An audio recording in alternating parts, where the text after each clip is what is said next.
Italian Pie is proud to support WYES and this episode of Wall Street Wrap-Up, and to promote the importance of financial literacy and education.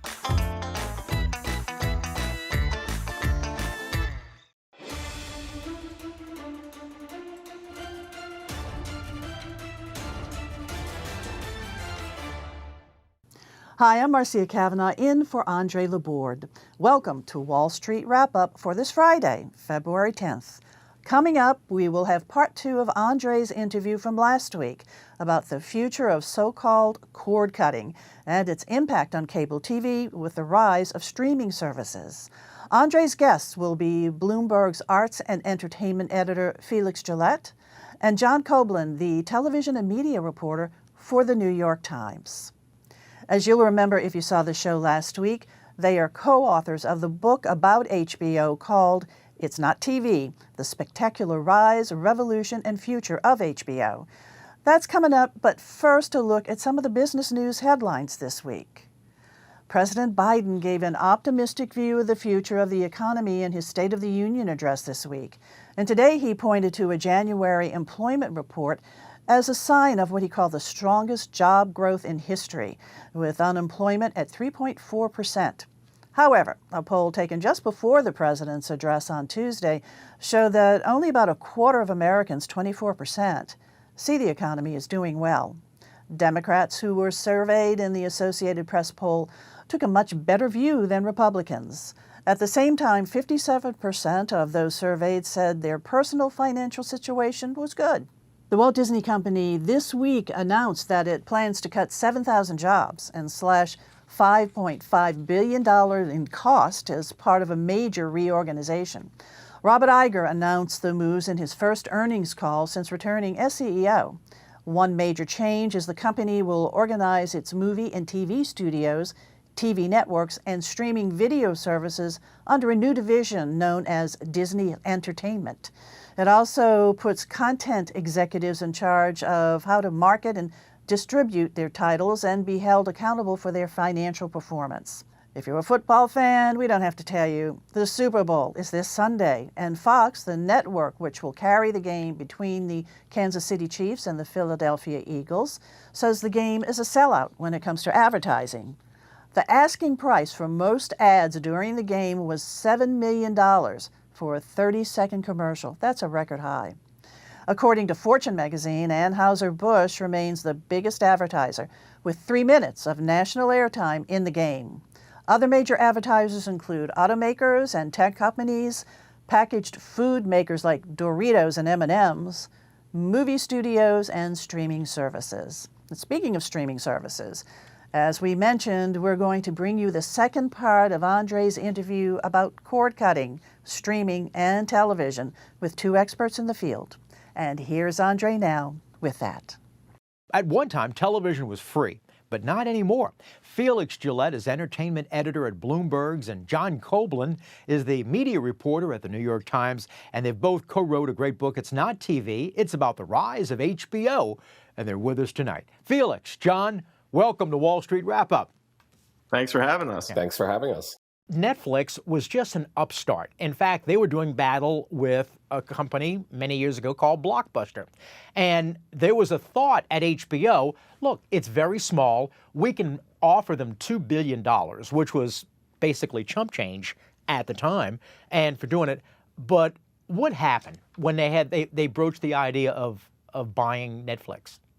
Yeah, there was this amazing moment in 2005, 2006, where there was a group of HBO executives on the West Coast that were working on business development, and they were looking at Netflix. And this was the era where Netflix's primary business was sending out DVDs by mail. And you would go to their website, and you would look through all these titles and choose a couple. They'd send them out by the mail. And it was a really popular service. And HBO executives were looking at this, and they said, you know what?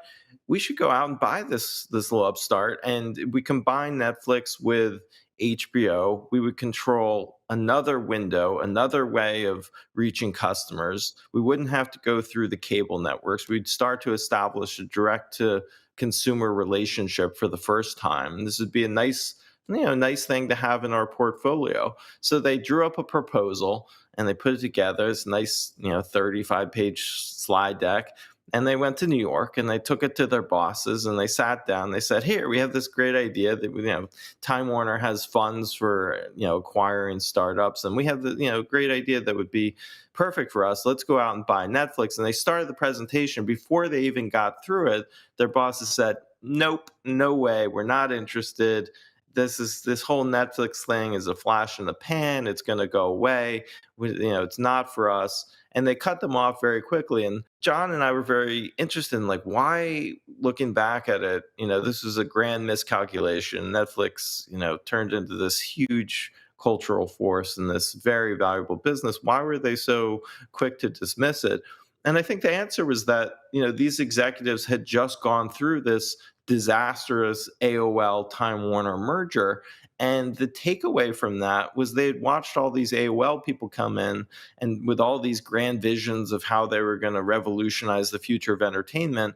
And it all was pretty empty and it all fell apart very quickly. And so they came away with thinking, these internet people are just phonies. It's just, we've seen that before. We've seen the AOL thing. It's not for real. And Netflix, it's just another AOL. It's going to go away.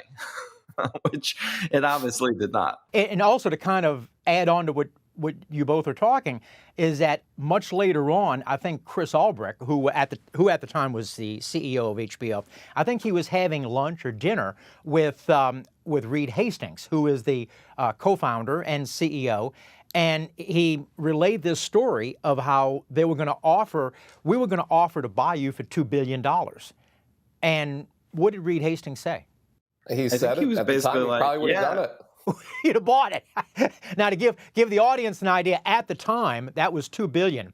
And today, it has a market cap of over $300 billion today. I'm talking about Netflix. That's as of about a year ago. There are certain things when it comes up, we talked about network television and series television. Probably one of the most, if not the most popular series today is Yellowstone. I mean, it's spawning 1883, the prequel to it, 1923, the prequel to it. And it's on Paramount, the Paramount Plus network. At one time, was HBO involved with Yellowstone? The pitch for Yellowstone did pass through HBO before Viacom Paramount ended up buying it. And like a lot of things, HBO really positioned itself over the years. It wanted always to be the port of first call where creators would come and aspire to get their drama onto HBO Sunday nights. And, that gave them an advantage in the fact that they would hear pitches first. The downside of it over the years proved to be that, they said no to a lot of things. And some of those things ended up turning into nothing. And occasionally something they passed on would turn into a huge cultural force. I mean, the most famous one in HBO's history, which had a lot of internal consequences at the time, was that HBO passed on Mad Men, which turned into an enormous hit for AMC. And the creator of Mad Men, Matthew Weiner, had been a writer for The Sopranos. He desperately wanted to do his show for HBO. He got David Chase, who was, the creator of The Sopranos, an incredibly important figure in HBO's history. He got David Chase to take it to the network executives and say, look, there's, this writer on the show. He has this idea. Let's, be perfect. And they passed on it. People ended up losing their jobs, essentially, because they missed out on that one.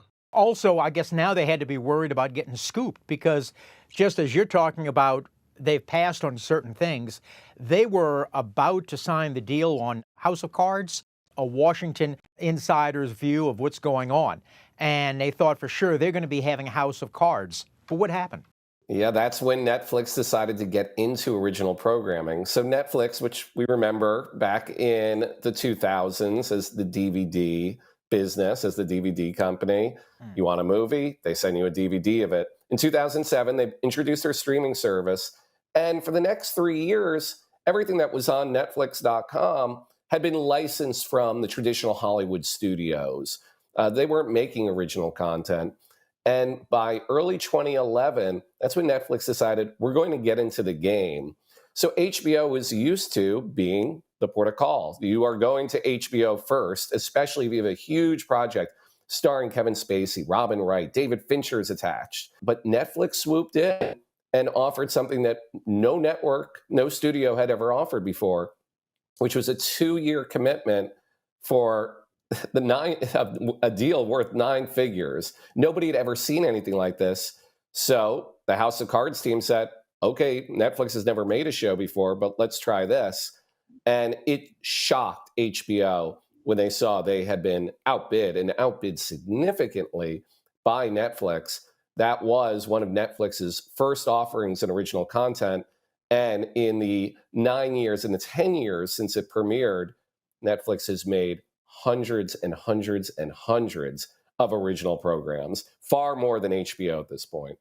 One of the other things that Netflix offered was that they would have no notes. They would not promise to send any notes to a creative person as a director who's filming. The last thing you want to hear are from the suits in the executive branch telling me how to direct my TV show or how to do that. So I wonder, yes, the money was important. Yes, the 2-year commitment, but also I don't have to hear from the guys for the executives. I don't want to hear your thought process. Yeah, that was probably the cherry on top at that point, because the broadcast networks, they were notorious in that era of just noting you to death. So many notes where all of sort of the creative elements of a series would just be sucked away. HBO is notorious for very few notes, but the notes they gave were usually really, really critical to helping make a series get on the air and for it to succeed. But yes, Netflix came out from the get-go and said,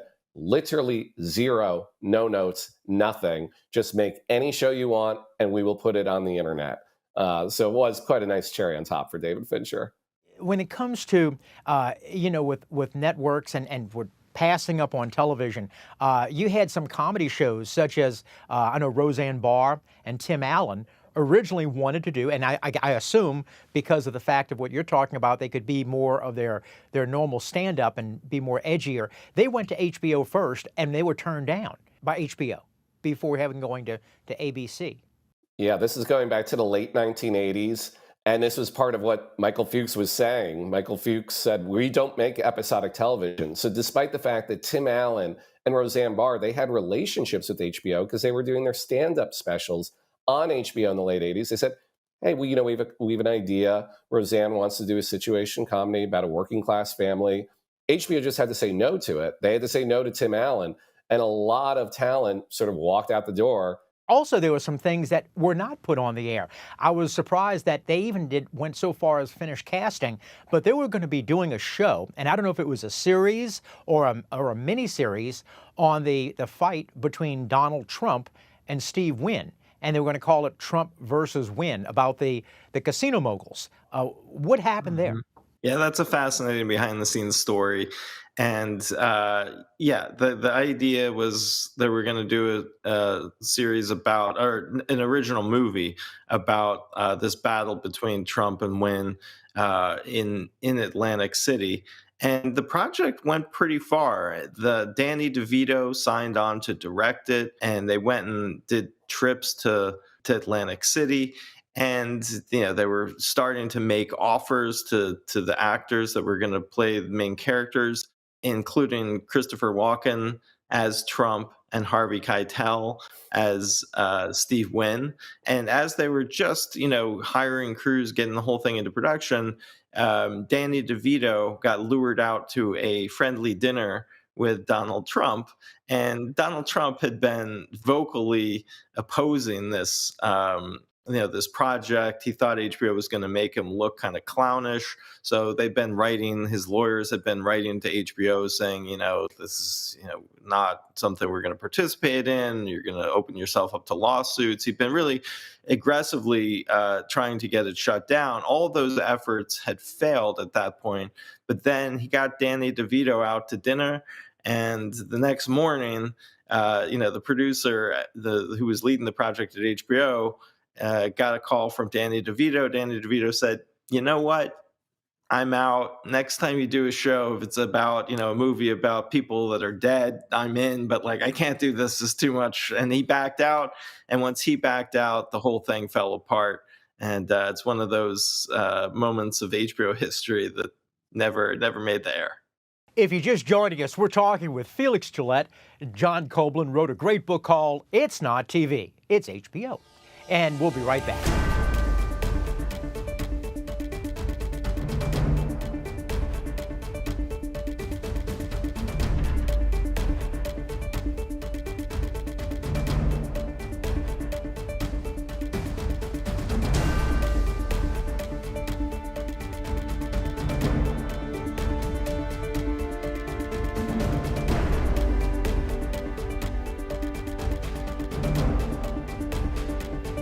If you're just joining us, we're talking with John Koblin and also Felix Gillette, authors of the book called It's Not TV. Another thing that never made the air was there was an HBO executive, I think he was the CEO, the one in charge, and his name was Chris Albrecht. Now, they had, like we talked about before, was that one of the moneymakers for HBO were fights because they dealt towards men. It was cheaper to put on, but it was a good moneymaker. And they had a Floyd Mayweather, Oscar De La Hoya fight in 2008 or 2009. And all the big wigs flew into the MGM Grand. But the Las Vegas police had a problem after the fight. There was something going on. What happened? It's 3:00 in the morning after the fight. Chris Albrecht ended up getting arrested for attacking his girlfriend in the parking lot outside the MGM Grand. And this was actually 2007. And shortly thereafter, Chris Albrecht was fired from the network. And 2007 ended up being a very difficult year for HBO, in part because, they lost their CEO. At the same time, their most famous show, the show that everyone loved watching, The Sopranos, was coming to an end, and they were trying to find out a new series that could kind of replace that. There was a writer's strike in Hollywood. It was really this moment where HBO had been on this incredible run, and by mid 2007, with all these things going on, its competitors actually started calling HBO over, because people thought, this is it. The magic is done. They're going to fall apart. And, they had a rocky patch for a couple of years, and they managed to find their stride again and really correct course and survive all these things, as they have done for 50 years. But one of the things, Felix and John also, one of the things that y'all were able to uncover was, now this was in 2007, was it, you said? Mm-hmm. 2007, yeah. But the HBO tried to keep something quiet that occurred many years earlier with an HBO executive named Sasha Emerson. What happened there? Mm-hmm. Yeah, so Sasha Emerson was a programming executive who had been working at HBO for a number of years. And when Chris Albrecht was arrested in Las Vegas in 2007, the Los Angeles Times came out with a story reporting that in 1991, I guess 16 years earlier, there'd been this previous incident where Chris Albrecht had allegedly attacked his coworker, Sasha Emerson, in the offices at HBO's headquarters in Los Angeles. And this incident had basically ended up with a settlement paid off to Sasha Emerson. She left the network. Chris Albrecht was allowed to stay. And, it was, the whole thing had been covered up and had not seen the light of day, even though plenty of people in Hollywood had heard about it. Plenty of people knew about it.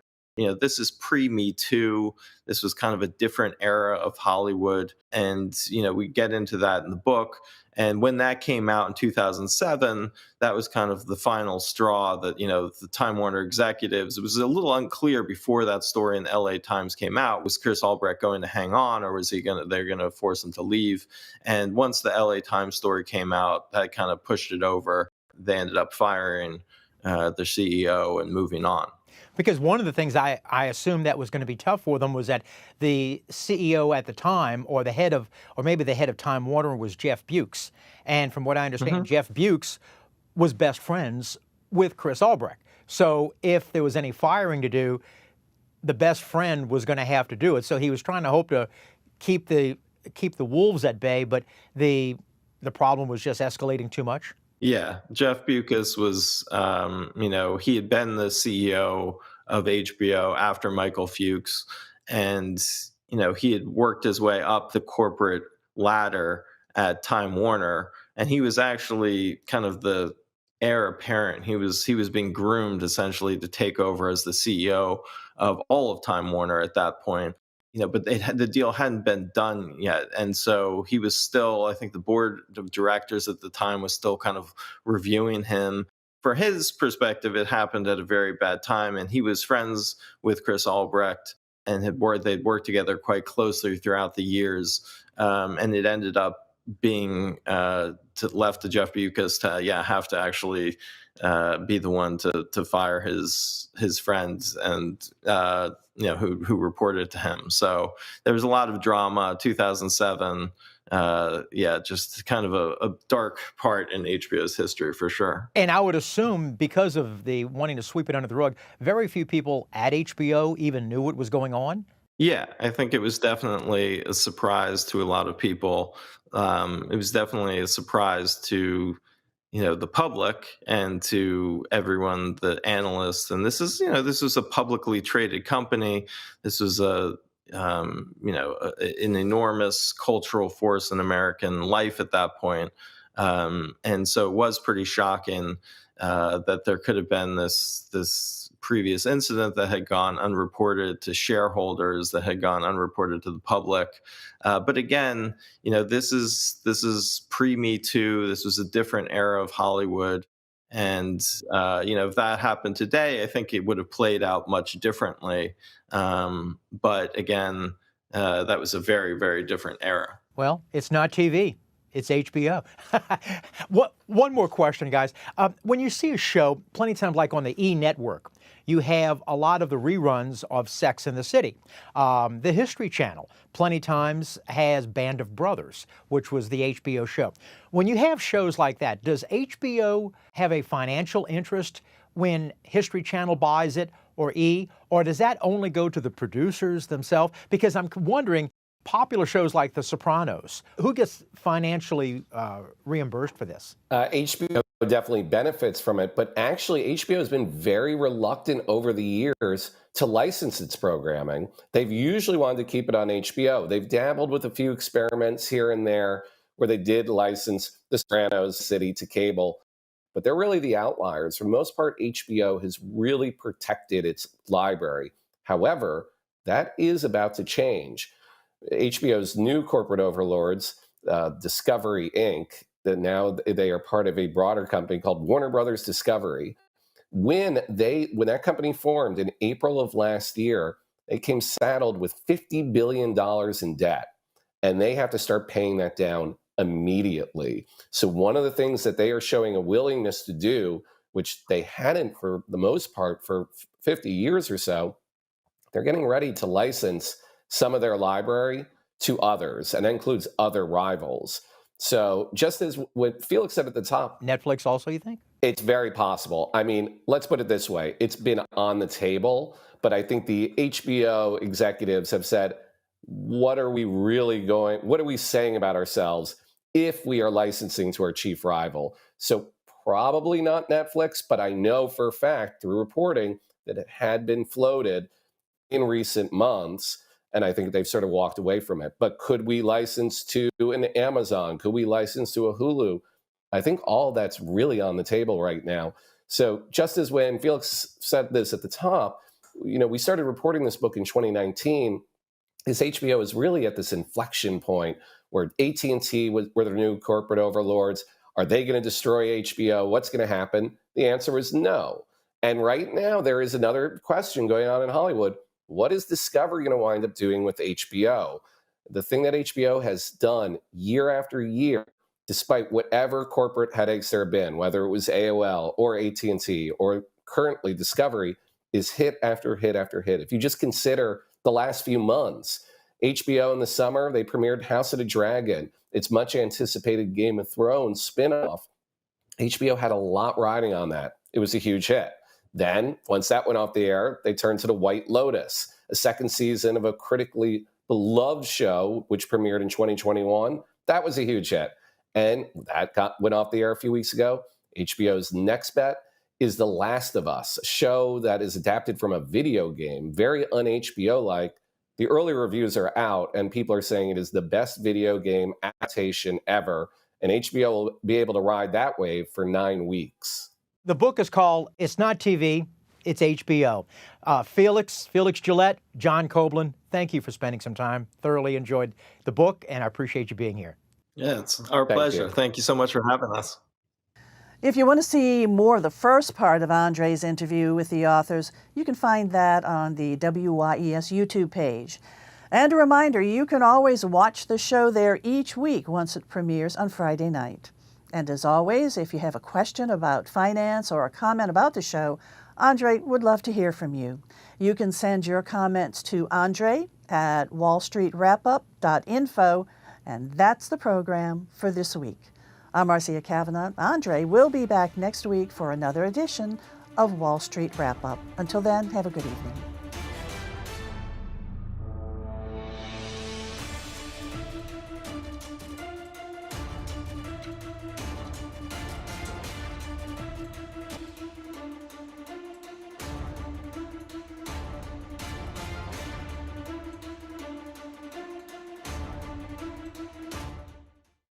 Italian Pie is proud to support WYES and this episode of Wall Street Wrap Up, and to promote the importance of financial literacy and education.